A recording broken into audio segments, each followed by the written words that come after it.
एक बहुत कड़वा सच बताऊं, जो इंसान पीठ पीछे आपकी सबसे ज्यादा बुराई करता है ना, वो कोई अनजान नहीं होता। वो वही इंसान है जिसने कुछ दिनों पहले आपके साथ बैठकर चाय पी थी और आपकी तारीफों के फूल बांधे थे, और जिसे आपने सबसे ज्यादा अपना समझा था।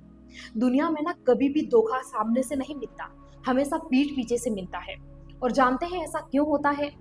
क्योंकि सामने वाले की ना औकात नहीं होती है सामने आकर लड़ने की, और पीठ पीछे इस तरह के लोग धोखा करते हैं। और जब आपको ये बात पता चलती है ना, तो आप सबसे पहले क्या करते हैं कि उनसे लड़ने चले जाते हैं, उनसे बहस करते हैं, या फिर गुस्सा हो जाते हैं, या फिर रोने लगते हैं। और ऐसा आप करते हैं, इसका मतलब आप उसकी साजिश में फंस चुके हैं। आज मैं आपको सिखाऊंगी साइलेंट वॉर, यानी कि बिना चिल्लाए, बिना एक शब्द बोले, बिना अपना आपा खोए, कैसे सिर्फ अपने दिमाग का इस्तेमाल करके सामने वाले को अपने घुटने पर लाना है। आज मैं आपको 4 ऐसे साइकोलॉजिकल प्रैक्टिकल नियम दूंगी, जिसके बाद आपके दुश्मन आपकी ही कामयाबी को देखकर अपनी ही आग में जल के खाक हो जाएंगे। अगर आपको जिंदगी में कभी किसी ने भी धोखा दिया है ना, तो 10 मिनट बिना स्किप किए ये वीडियो आगे देख लेना, क्योंकि आज के बाद आपकी जो कमजोरी है ना, वो आपकी ताकत में बदल जाएगी। सबसे पहले एक बात समझिए कि लोग ना पीठ पीछे आपकी बुराई करते क्यों हैं। इसका सबसे बड़ा साइकोलॉजिकल फैक्ट ये है कि वो लोग ना आपकी बराबरी नहीं कर सकते। यानी कि जो इज्जत आपने कमाई है, जो टैलेंट आपके पास है, और जो लेवल आपने हासिल किया है, वो उसको छू भी नहीं सकते।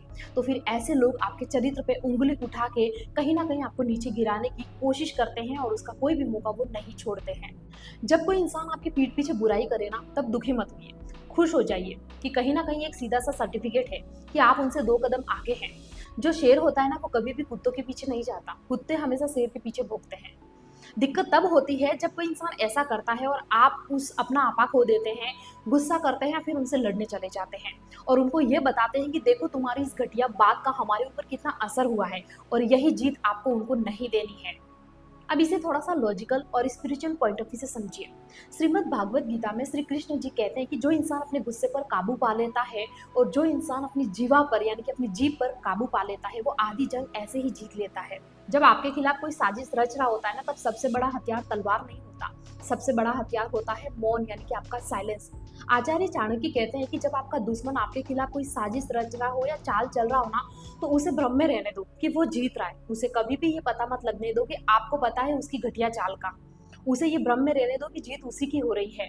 जब आप शांत रहते हो, मुस्कुराते हो और अपना काम करते रहते हो ना, तो आपके दुश्मन को यही बात सबसे ज्यादा परेशान कर देती है कि यार मैं इसके खिलाफ इतनी साजिशें कर रहा हूँ, फिर भी ये इंसान खुश कैसे है, अपना काम कैसे ठीक से कर रहा है, अपना आपा क्यों नहीं खो रहा है। और आपका वही सुकून, आपकी वही शांति उसके लिए रातों की नींद और दिन का चैन छीन लेगी। अब ध्यान से सुनिए 4 वो साइकोलॉजिकल ट्रिक जो आपको साइलेंट वार का राजा बना देंगे। सबसे पहला है इंफॉर्मेशन ब्लॉक, यानी कि नो एक्सेस। अगर आपको जरा सा भी किसी व्यक्ति पर अंदेशा है ना कि ये व्यक्ति पीठ पीछे बात करता है, तो उस इंसान को अपनी लाइफ के नो एंट्री जोन में डाल दो। आपकी लाइफ की कोई भी अपडेट उसे नहीं मिलनी चाहिए, चाहे आपका दुख हो, चाहे आपकी खुशी हो, या किसी भी तरह की कोई बात, या फिर आपका अगला कदम।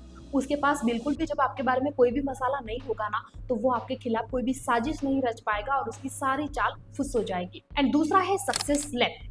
दुश्मनों को हराने का सबसे बेस्ट तरीका, जिस फील्ड में आप काम कर रहे हैं उसमें इतने ज्यादा मास्टर बन जाइए कि उस व्यक्ति को सुबह शाम आप ही का नाम सुनाई देना चाहिए, और आपकी जो कामयाबी है ना, उसकी छाती पे ऐसे सांप की तरह रेंगनी चाहिए। उसके पास कोई ऑप्शन ही नहीं बचेगा, और आपको हाथ उठाने की भी जरूरत नहीं है। आपकी जो सक्सेस है ना, वो रोज उसे थप्पड़ मारेगी। तीसरा सबसे इंपॉर्टेंट है नेवर रिएक्ट। अगर किसी समाज में या ग्रुप में आपके बारे में कोई अफवाह फैलाई गई है ना, तो कभी भी लोगों के पास जाके उसकी सफाई मत दो, क्योंकि जब भी आप सफाई देंगे, लोगों के बारे में उससे बात करेंगे ना, तो वो झूठ और ज्यादा बड़ा बन जाएगा, उसे और ज्यादा हवा मिलेगी।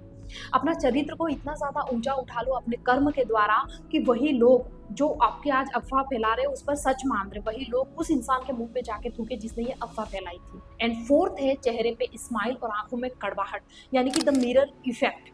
जब वो इंसान सामने आया ना, तो स्माइल देके अच्छे से बात करो, एक प्रोफेशनल की तरह, उसे बिल्कुल भी अंदेशा मत होने दो, लेकिन अपनी आंखों में वो कड़क संदेश जरूर रखो कि मुझे तुम्हारी औकात और तुम्हारी उस चाल का अंदाजा है, बस मैं उस सही वक्त का इंतजार कर रहा हूँ।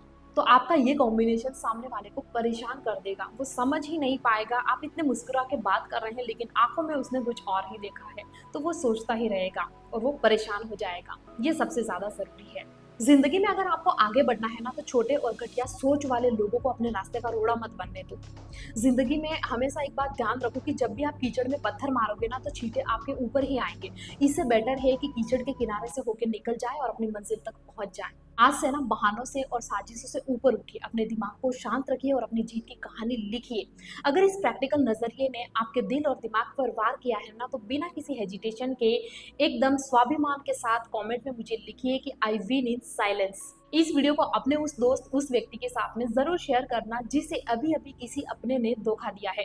शायद उससे बाहर निकलने की हिम्मत और थोड़ी उसे ताकत मिल जाए। चैनल को सब्सक्राइब नहीं किया है तो सब्सक्राइब कर लेना, ताकि इस तरह की कड़क गाइडेंस आपको मिलती रहे। मैं मिलूंगी आपको अगले वीडियो में, तब तक शांत रहिए, मजबूत रहिए, अपना कर्म करते रहिए। जय श्री कृष्ण।